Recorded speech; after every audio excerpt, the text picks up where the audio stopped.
And then just before, my initial thing before I sleep, I do a Abraham Hicks little mantra. They say, you know, to enhance all your relationships, if you think of a really, really positive, and it's quite interesting because that woman tonight said it in the yoga, if you think of a really positive moment in your life, and I don't know if people believe in law of attraction or manifestation or whatever, but it's law of attraction and manifestation is not in the head, it's in your solar plexus, because it's all about feelings, it's not about thoughts. And so what they're saying is when you remember this positive feeling, you remember the feeling rather than the thought, so you kind of like focus on what you were feeling. Like I kind of think about really, because I change it every night, and I think about really mundane things like a Christmas present, a particular present that I got as a small child, and how excited I was, and focus on that. And then I think about when Mike and I got married, and kind of things like that, when we moved to France and I saw the house for the first time. I also project forward, and imagine I've applied for this job, and I'm imagining, visualising Maya saying that she's making me assistant manager, and focusing what I'll feel like when she actually says that. So it's all about kind of like centering it all in your solar plexus. And then you do that just before you go to sleep. So I do that just as I start my meditation with a holosync. And then obviously kind of like I go off onto the holosync. And then when I first wake up in the morning, which it's really weird because I wake up probably about 5 o'clock automatically, I don't get up then, I re-invoke that feeling again. So I wake, that's the first thing that I think about when I awake. And then I listen to the life force meditation. And a holosync goes through different ones. There's lots and lots of them. And life force has only got 10, so you start at 10 and aim up to get up to 1. And so I'm at 8 at the moment.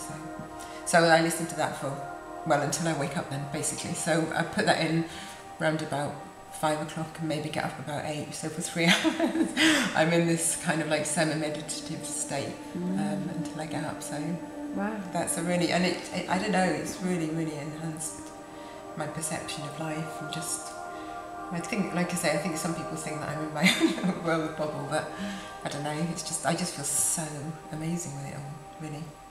And then also the other thing that I do is I drink ionised water, because I think a lot of these things all come down to the idea that alkaline body is the best way to be, so that's a really, really important thing. And I do facial exercise, which I think I talked to you about before. Yeah. So, and that's called Flex Effects, which is the best one because it's resistance.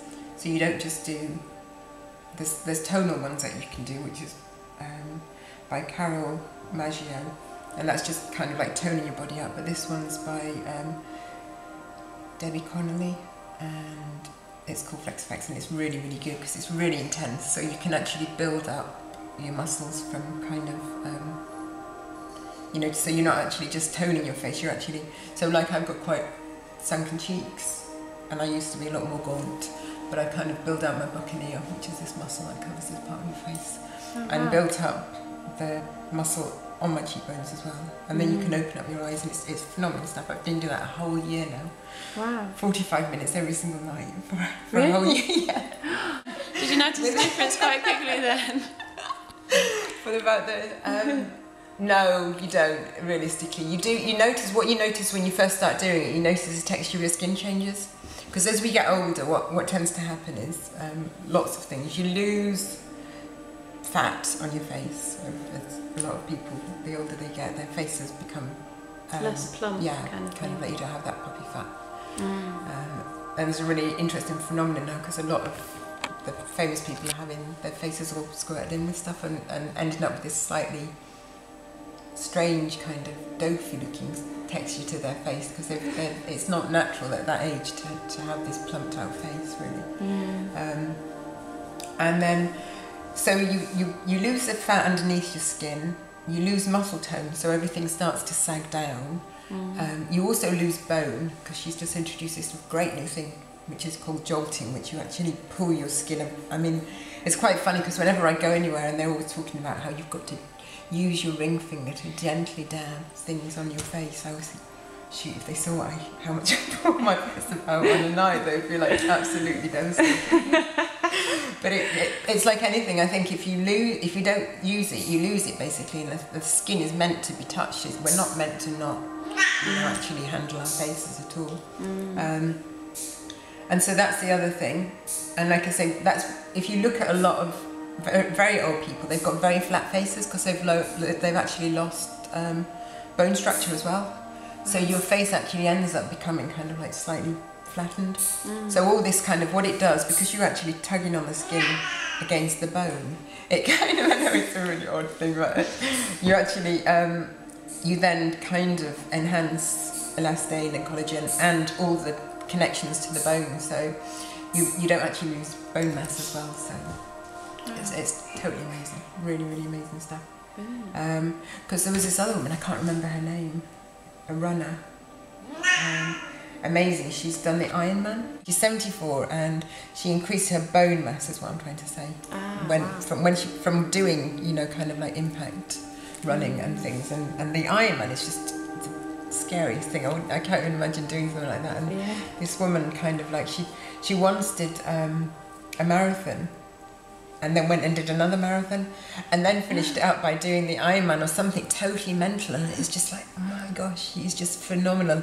She's kind of like, you know, like a really, really kind of like, you know, this vibrant energy, this woman who's just kind of, and it's just, and I definitely believe that if you don't do, that's why people have degenerative illnesses, because they feed their body really, really badly, and because they just don't move it. And they don't use your brain, and I think a lot of it's all to do with, I honestly don't believe, I've said this to lots and lots of people, that that we're meant to get any degenerative illnesses. I don't believe that we're not meant to get cancer, we're not meant to get diabetes, we're not meant to get arthritis, heart disease, any of those things. I think we're meant to just keep going and then just expire, you know, either running about or doing whatever, just suddenly kind of, as fit old people, I don't think it's inevitable that we're going to end up, you know, decrepit and twisted, and I think it's all definitely down to diet. And that's one of the things that I'd really, really like to ultimately aim to do, is to get out there, you know, like people like Shazzy and people like that who are actually doing things to make people empowered. I think it's just phenomenal. And I do that at work, because a lot of the ladies come in and they're always complaining about their weight size or whatever. And I'm always like, green tea is fantastic. And then I'll say to them, you know, and if you can cut out dairy, because that's the absolute, the worst thing that anybody can eat. Yeah, and I think that's the way that we need to go, really. It's just to empower people and let them know what they can do.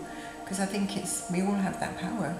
We all have that ability to be the most amazing, beaming beings that we can possibly be. And you know, I go out there with my smiling face and over enthusiasm, just kind of like, just wanting to impute that on everybody. And I just think that's what we're meant to, that's why we're here. We're here to live our joy and to aid the rest of the world to be as joyous, really. And this is why I'm really excited about 2012, because I think there's going to be a shift in consciousness. And everybody's kind of realising now. So many people say that they're spiritual but not religious, because they're realising that you can be connected to God or the higher energy or the higher self, or whatever you want to call that ultimate life force, without actually having all the hang-ups that religion puts on that. So, yes.